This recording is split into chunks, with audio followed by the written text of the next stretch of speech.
Welcome to Sharing the Middle, where we try to see and feel seen by each other by sharing our stories of the messy middles of life. I'm Lacey, your guide through the middle, fellow middler, whatever you want to call me. And this is part 2 of my conversation with my dear friend Emma. And I'm going to be upfront with y'all that it gets pretty deep in this episode. And you actually learn a lot about me and my internal world and so many other things. Putting this one out there is very vulnerable for me, but I have a feeling that there will be several, if not many, people who see a little bit of themselves in parts of it. We do talk about things like body image, self-esteem, relationships, all that kind of stuff. So if any of that's a little triggering for you, feel free to skip this one. I am, again, so thankful for Emma for having this conversation, because what you'll hear is at some point she starts interviewing me, which I think is something that only a good friend can do, of being like, no, let's get to the meat. And it is fantastic and wonderful. Let's dive back into my conversation with Emma so we can continue to tell my story through conversations of people in my life. Let's jump right in.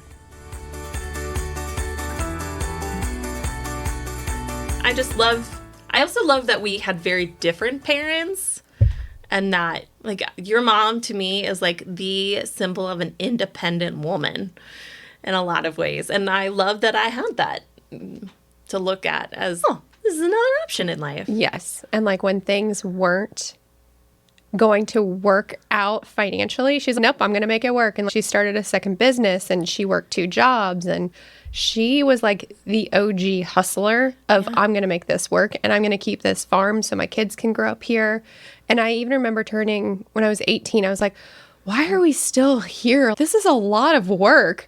And she looked at us and she was like, I kept this house because I wanted you guys to have this childhood. And now looking back, I'm like, how many memories do we have of running through those woods and the gator? So many. And the birthday parties and the bonfires. And it was just such a cool way to grow up that even now I'm like, okay, how can I give that to my kids? Like, I don't want my kids to be raised in a neighborhood. They need a tree to climb. We have one tree. They need multiple trees to climb. They need fields to run through. And it's just such a really cool, but we only had that because she wouldn't give up. Yeah. It's crazy. Well, and she also was one of my first views of motherhood, of she was her own person and a mother, not just a mother. And I don't say that my mom is like the ultimate mother figure. Yes. And so that was always my standard. And I'm like, oh, how do you live up That's to exhausting. Yeah. That's a lot of pressure. And so seeing her be like, she's a mom and she has her boundaries in places. Like, Lori would lock the door to her bedroom, which I respect so hard now. I know. I respect so hard now. I don't even think I ever went into her room. But I'm just like, what a good boundary. I just look back at some of those things before that I didn't, that maybe I thought were like weird, or, oh, why are they making that choice now? And I'm like, oh, I get that choice so hard. Yes. It's so interesting you say that, because I never saw it that way because I was living it, right? Mm-hmm. Now, because you've said that, I'm like, oh, that's why I never really wanted to stay home, because she didn't. She's always worked so hard and she loved her job. And so finding a career that I loved, that I thrived in, but also finding a side gig that I loved while she did that also, it like our lives aligned so much more than I think what I would have ever put together until you said that. Oh, you guys are a lot alike now. When I see your working out videos and food stuff, I'm like, oh, I remember when Emma was salty that her mom had only healthy food. And that's why I remember your family's burritos. Because, yeah, we had I Can't Believe It's Not Butter. And we did have Easy Mac. We had peanut butter and jelly. We had a scalloped chicken and noodles. We had all the fun stuff. But majority was low fat. Yes. That low fat generation, man. Yeah. I was just thinking about that the other day. I'm like, oh, she's become Lori in a lot of ways. Which is funny because you would have thought it was Abby, but no. Nope. Came around to you. Yes. Which is funny because Abby's so nurturing now. It's wild because my sister growing up, I feel like everybody was scared of her. Abby scared the shit out of me. And like she intimidated everybody. But she always liked me. She did always love you. But she is the softest, cuddliest human on the planet.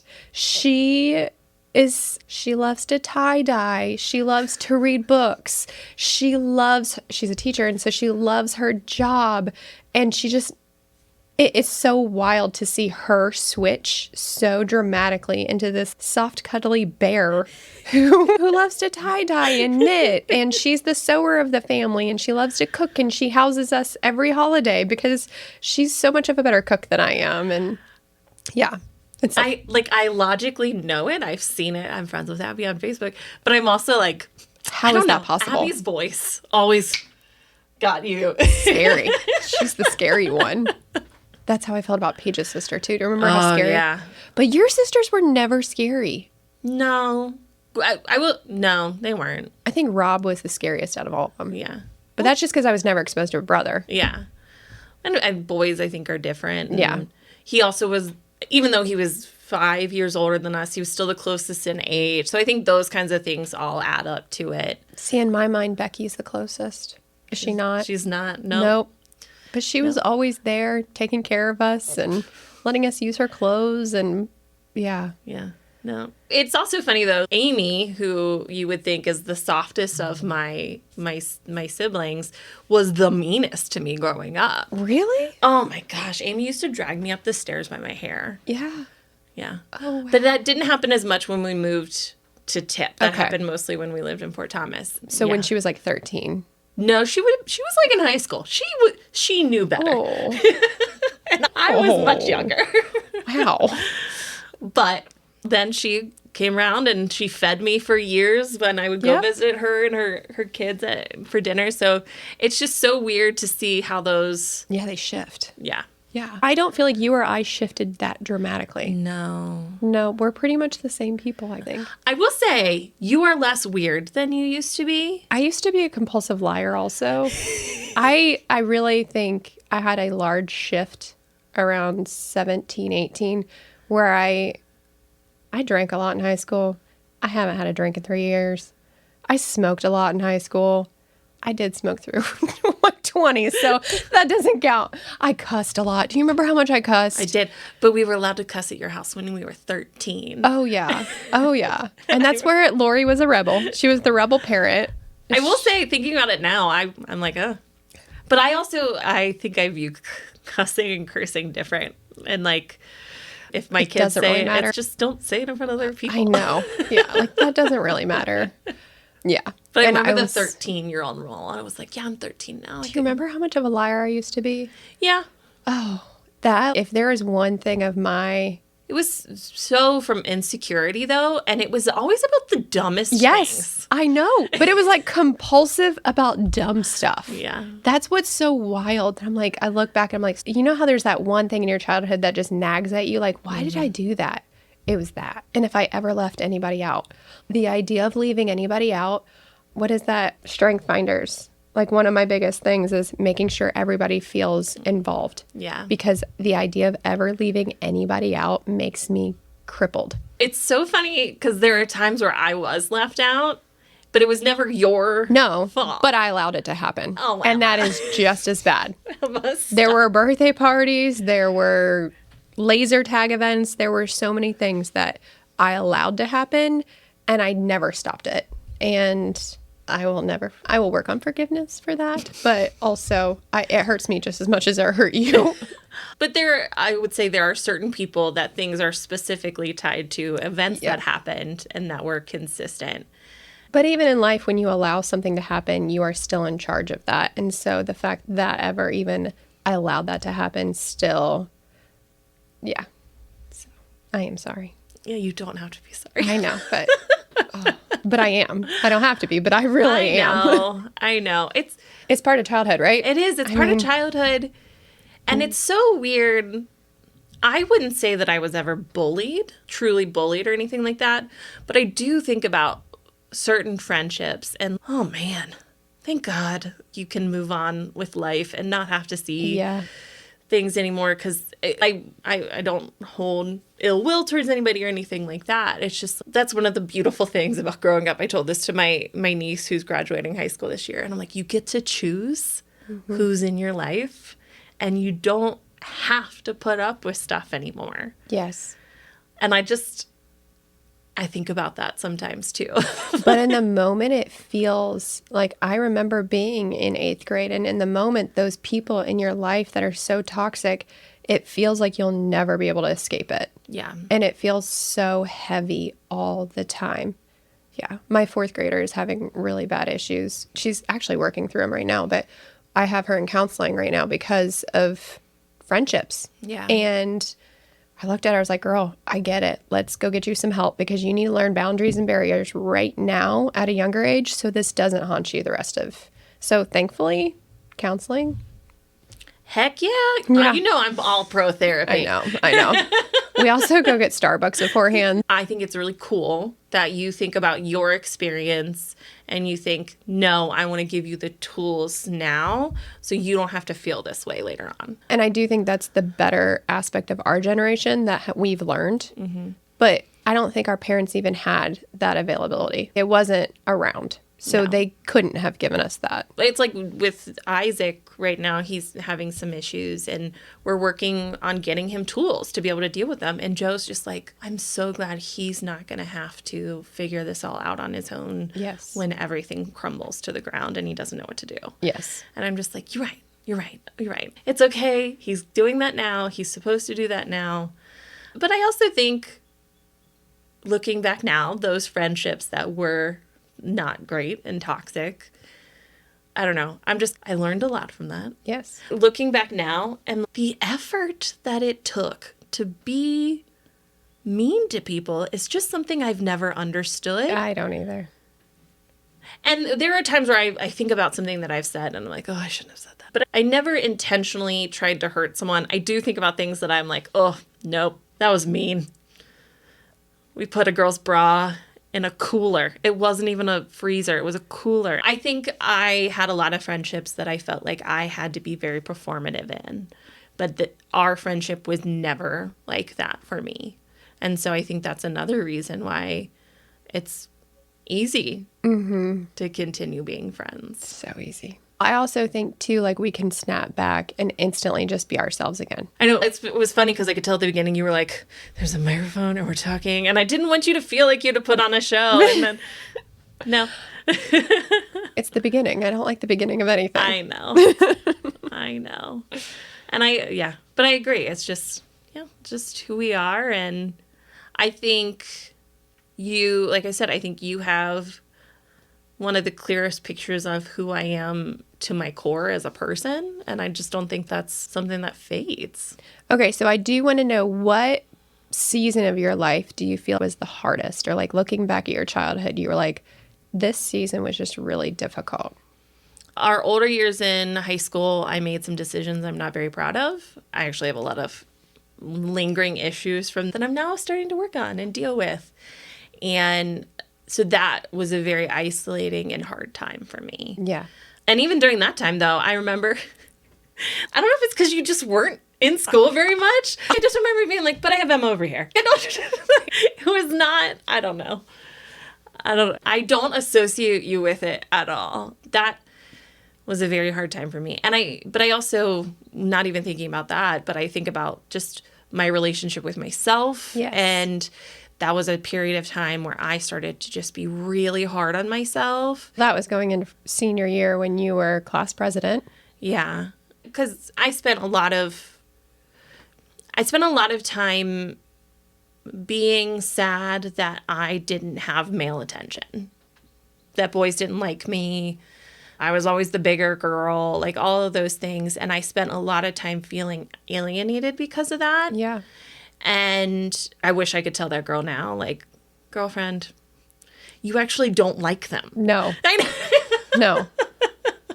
Like, they're all really crappy people. Yeah, so they're douchebags. And it was one of those things, too, where any scrap of attention I got yes, was meant the world to me and was frankly meant way too much to me.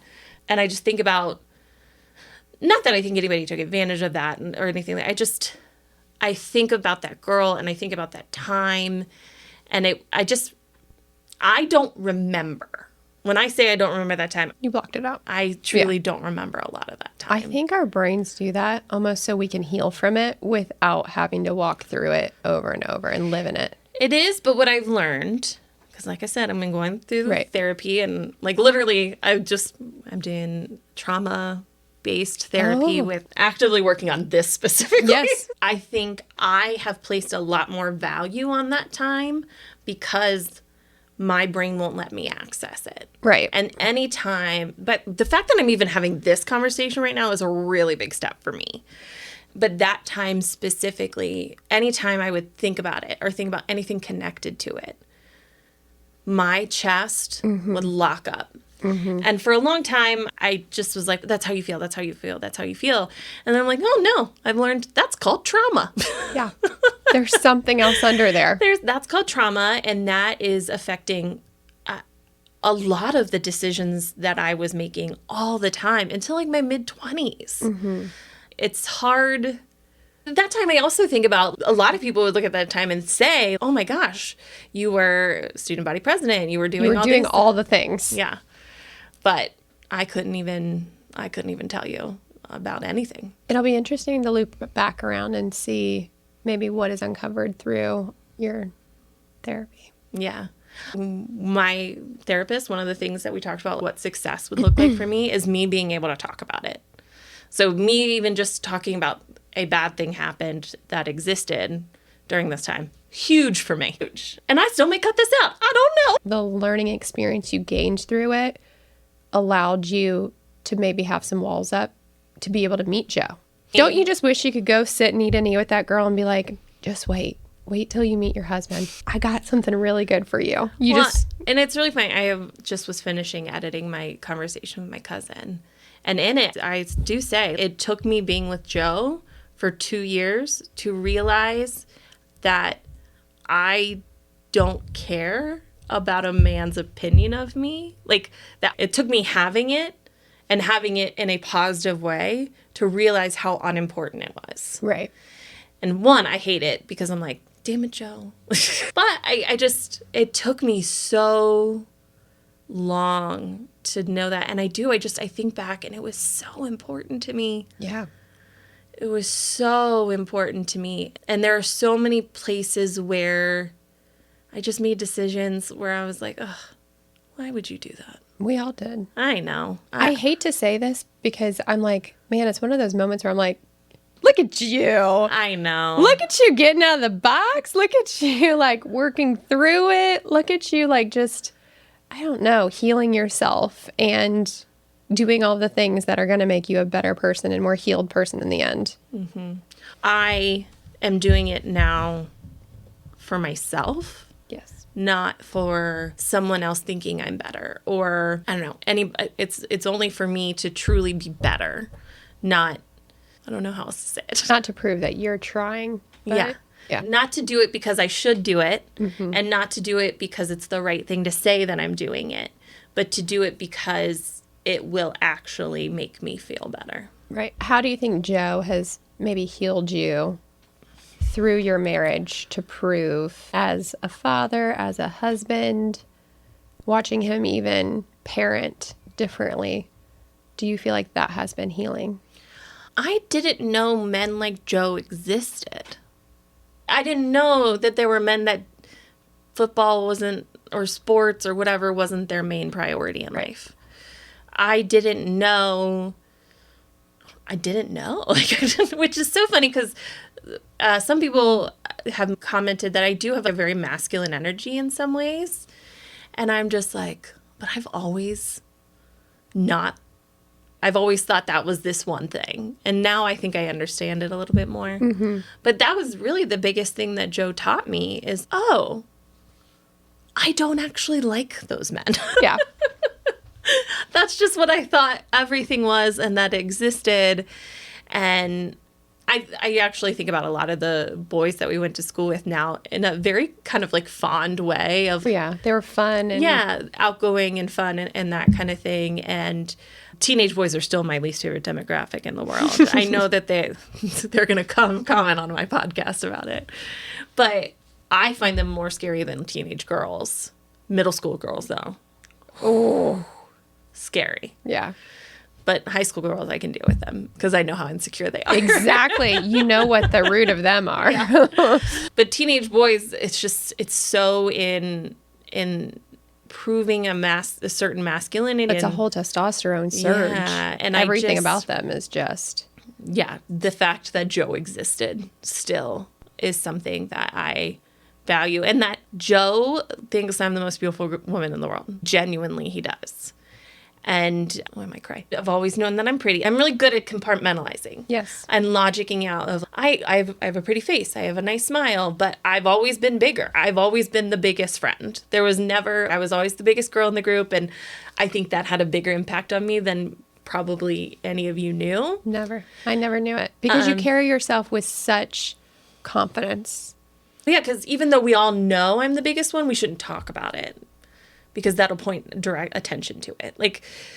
But to me, that's saying Lauren was always the tallest. And I feel like as we were kids, we didn't even think about that. You know what I mean? Never. You didn't think about that. Yes. And that's the ignorance that I'm like, yeah. Oh, what you must have been feeling that I wasn't even aware of. Yeah. And no one ever made me feel, none of the girls ever made me feel less than, or one time called me fat, but no, she called me obese. I literally think about this all the time, and I have to say this out loud. We were in class, and she was sitting with, and they were like right in front of me, and we were being taught the word obese, and leaned over to and said, "I know someone obese, Lacey." That has stuck with me. That is fat shaming in the 90s. I know. I'm like, I'm right here. That memory that you'll never forget. I know. That's what I think is wild about humans, is that we have those that make up our childhood. And that's one of those memories. Told me one time that I had more hair on my lip than he did, which I still have a very hairy lip. It's fine too. And I remember the entire day I took Scotch tape and I tried to rip the hair off my lip. It's like those memories that are burned into your soul. If you haven't already, make sure that you are subscribing or following Sharing the Middle for free on whichever podcast platform that you use. That way you can be in the know and get the most recent episodes right in your feed every single week. This way you know and we know when we're all in the middle together. That was kind of cheesy. But either way, follow, subscribe, and thanks for joining me in the middle. There were glimmers of boys maybe actually thinking I'm attractive. Because you are. We all know Lacey's beautiful. And there were times where I would get close with a guy in a very platonic way. Yes. And something would happen that I would be like, oh, you don't want to be seen with me even as my being your friend because people could think you would like me. And that really stuck with me, of that kind of stuff. But the girls never made me feel that way. My friends, no one ever said anything to me or anything like that. But it was just something that I assumed was known because we can all see me. It's not a secret. That's one of the things that I don't know. I think about it now. I'm like, why? I don't know. I remember having to order a t-shirt. And giving my size was the most anxiety-ridden thing because I knew I would have to have a bigger size than everybody else. It's so stupid. I don't know. But even though it's stupid, it's still real. It's still feelings that you... And like I said, there were some boys who paid attention to me in private, but not in public, which I think just really fucked with me in a lot of ways. Of thinking that was more normal. But I love listening to your podcast, especially with the health and wellness people, when you are able to vocally proclaim, yes, I have worked through this though. And I know that doesn't matter because it doesn't. At the end of the day, who you are as a person is all that matters. And I think that's what your friends saw, is who you are, your brain, your heart, and how you show up for your life matters way more than what you look like on the outside. But also, I understand that was a huge part of our childhood that you had to battle. And that is hard. Yeah. It's certainly not pleasant. No. Especially as kids, we don't know. I think for me now, too, especially, I recently was diagnosed with diabetes, and I've not said it anywhere because I have this, it's still that same of, oh, it's because I'm fat.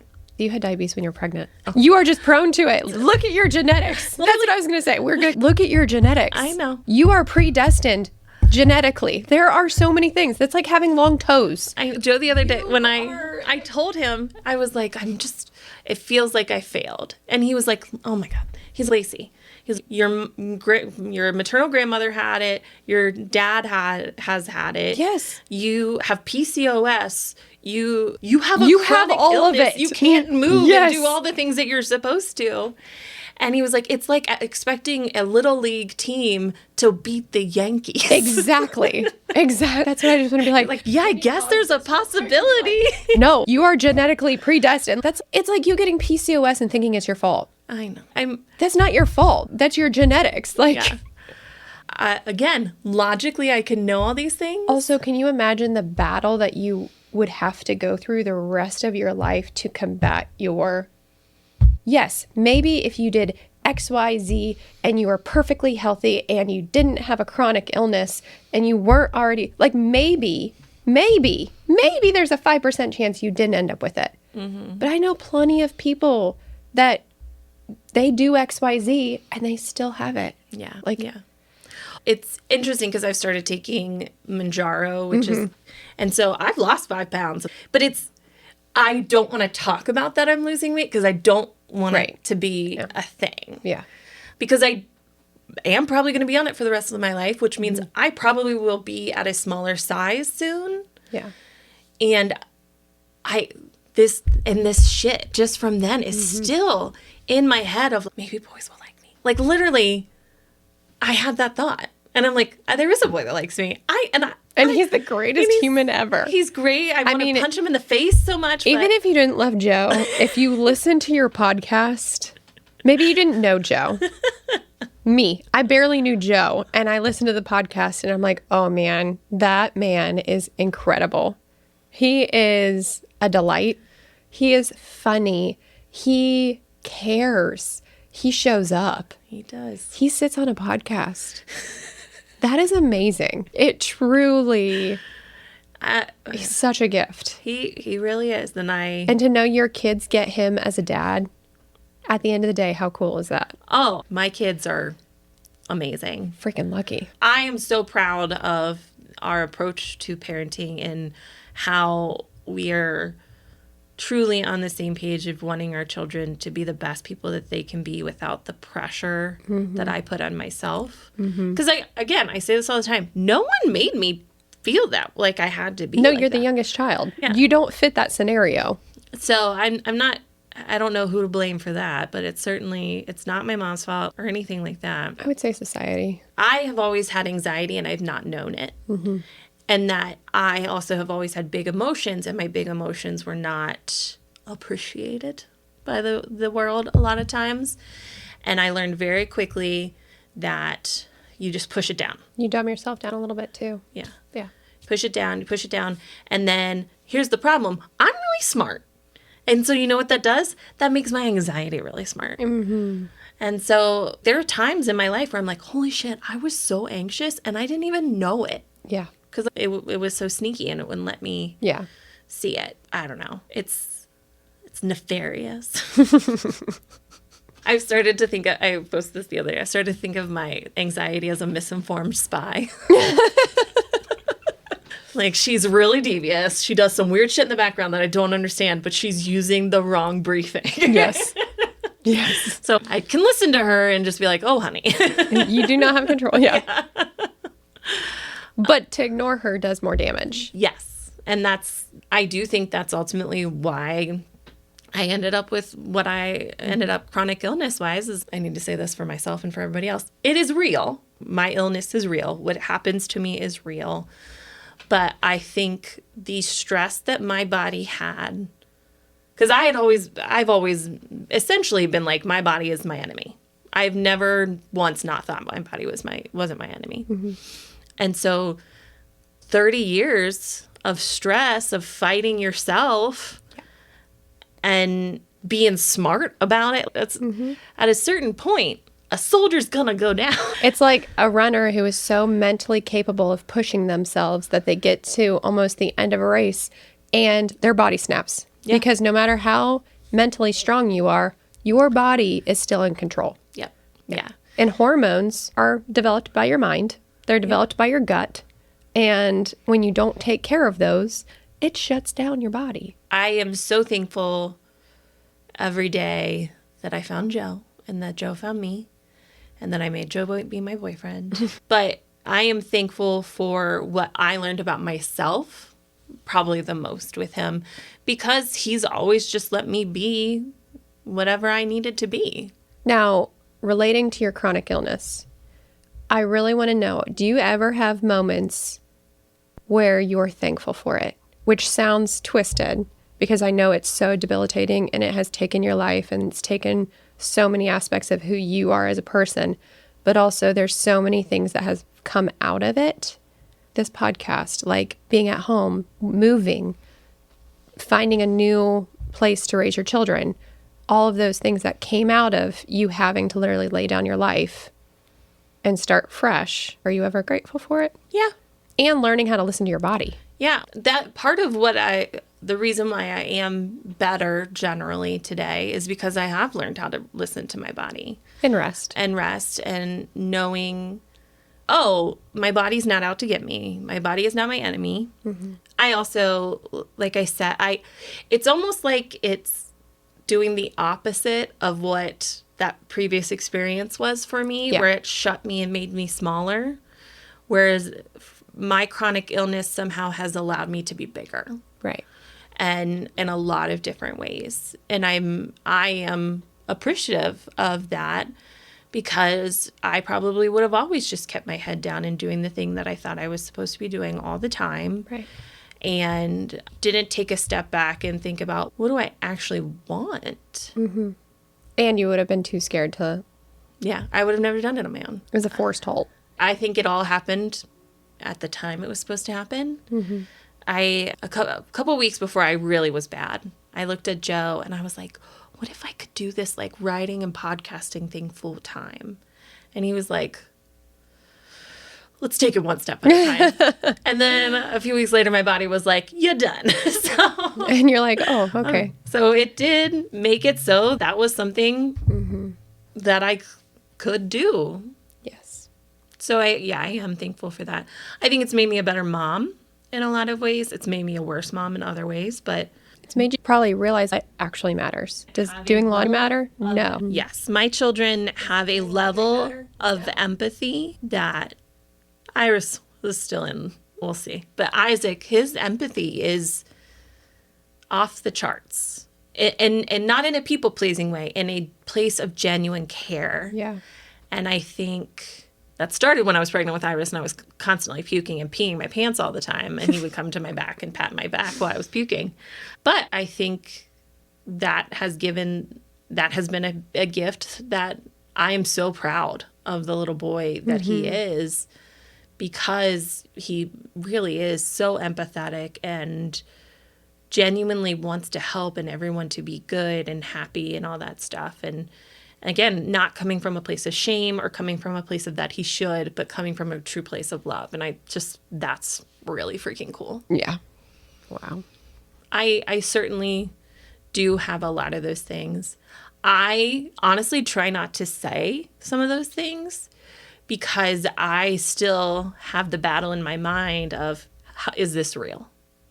Am I making this all up? I know that's ridiculous. But regardless if it's ridiculous, it's a thought that goes through your mind. All the time still. But it's because, remember, I never trusted my body. Anytime my body gave me messages before, I didn't listen. I told it was wrong and that I was dramatic. Now that I'm actually listening to my body and I get signals of I need to lay down, there's still that voice of like, but do you really? Yes, you do. Yeah, that's always there. And it's smart and it's sneaky. Too smart and sneaky. I think chronic illness has taught me is that the world is not in black and white, and that two contradicting things can be very true, and that a lot of our beliefs about the world have deprogrammed us from what we know is right. Right. And it's so funny to say that because I've always had a very strong moral compass. Very strong. Hence why apparently nobody just even invited me to do bad things. Nope. But you would think that internal voice of what's right and wrong would be able to apply to a lot of different things. Because they're not necessarily, there are certain things that Joe's, that's okay. And I'm like, no, it's not. It's not okay because of this and this. So you would think I wouldn't have internalized so many of those messages so much. Mm-hmm. So subconsciously, yeah, still definitely there. And that I've learned the more that I lean into just me and my instincts and what I know, the better I end up being. And that a lot of times, a lot of these things that I've made law in my head are completely made up. Yes. Completely made up. And not helpful. No. If anything, they're sabotaging you. I know. Because if there's anything with chronic illness, you get time to think. See, there is a light side. There's a silver lining to everything. There is. Well, did it help also that Becky had walked a similar road so you saw signs of, okay, I've seen this before? It was Halloween night. My mom and dad came over to help the kids go trick-or-treating because I knew I wasn't going to be able to make it. And I was laying on the couch and Mom looked at me and she was like, this kind of reminds me of Becky. And that was my moment of, oh, things are going to change. That's the moment that I think about. So yes, it also has made me, I was so judgmental of Becky and I didn't even realize it. And of course I was, right? I'm judging myself. And there are just so many times that now that I think back, I'm like, man, I really wish I could have been better for her. I could have been there for her better or believed her better or been less about myself in a certain situation. But look at your age at that time. I know. We were at a very selfish age. Yeah. Where we were living our lives. Yeah. So I do think about that. But it is also nice to be able to text someone and be like, hey, did you have to take this medicine? Did it make you feel like a crazy person? Yes. Did your heart race constantly? Oh, okay. I'm going to stop taking it then. We're not going to go this route then. Yeah. We're going to learn from your mistakes. Thanks for going through it first. It's actually the episode I recorded before this one was with Becky, and it's called Being the Chaos Friend. What? And talking about being the person, because I saw this thing about being like having a chaos friend, and as soon as I read it, I was like, oh shit, I am the chaos friend. You are? I am now. Okay. I was about to say. I have not always been the chaos friend. No. I have shifted into the chaos friend, where I feel like anytime I talk to someone, I'm like, yeah, I passed out last week, but it's okay. I will say Becky's like breaking bones left and right, and shit. Right. I'm not that. But it's, well, we moved, and then my dog died, and oh, my grandma died earlier in the year, and oh, and then we all got sick, and it's just... And then his appendix, and then this daycare, and then all of the things. Yeah. So that's what and because what it is that my threshold of being able to just handle it has lowered. Right? I have a chronic illness. I can't just handle my dog dying and it not be a really big deal for me, or my husband having appendicitis and having to get his appendix out. No, that upends my life because of my chronic illness. Right. And so when I read it, I was like, oh shit, I'm the chaos friend. And then I had this moment where I was like, who's my OG chaos friend? It's my big sister. Yep.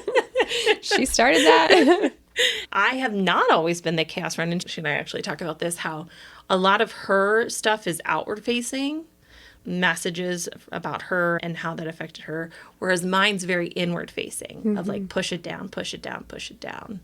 And so it's just interesting how those two things, even though they affected us from different directions, had a big impact. I think that's the interesting part about friendship, though, is I think at different phases of life, everybody will be the chaos friend. 5 years ago, would you have ever thought I would be the chaos friend? Never. No. I think we've both had times in our life, though, Remember when you broke your arm? I do. I broke my arm several times. Yep. And then you got hit by a car. I did. Yeah. Yeah. I don't know. Like, I feel like that big chunk of my life when I was going through the divorce and moving out on my own and trying to literally keep my head afloat, that was my chaos time, where anytime I talked to anybody, it was just like, oh, how you doing? Yeah. And it's after a while, I don't, like, can it not be about me right now? Like, I want to talk about something else. Yeah. Yeah.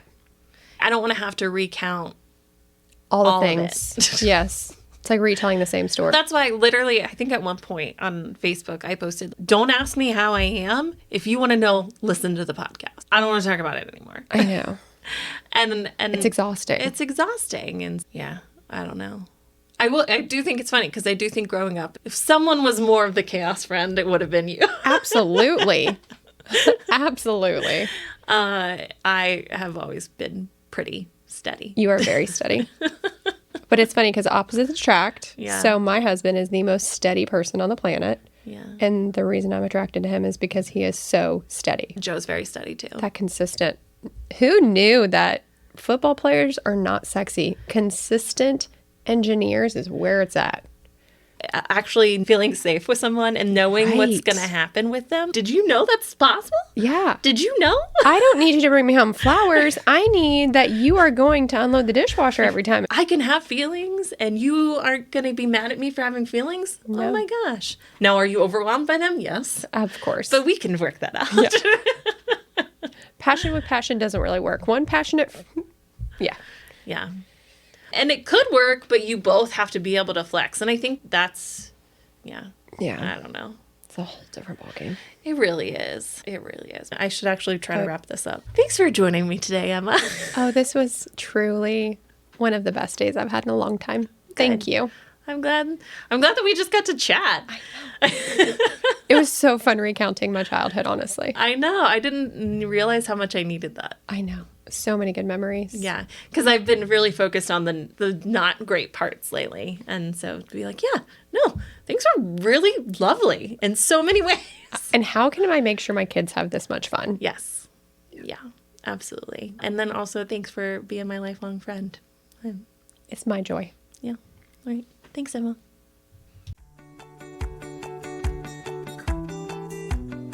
Thanks for sharing the middle with me. As always, I hope you've been able to see a little bit of yourself in the story we shared today. Don't forget to follow, share, rate, review, and follow me on social media at Lacey Shares. You can always check out the Joyful Support Movement at joyfulsupportmovement.com and see all of the amazing goodness we have there, like No Shame in the Home Game, Pops of Joy, courses, resources, and of course, the Joyful Support Village. All right, now go out there and spread some joy.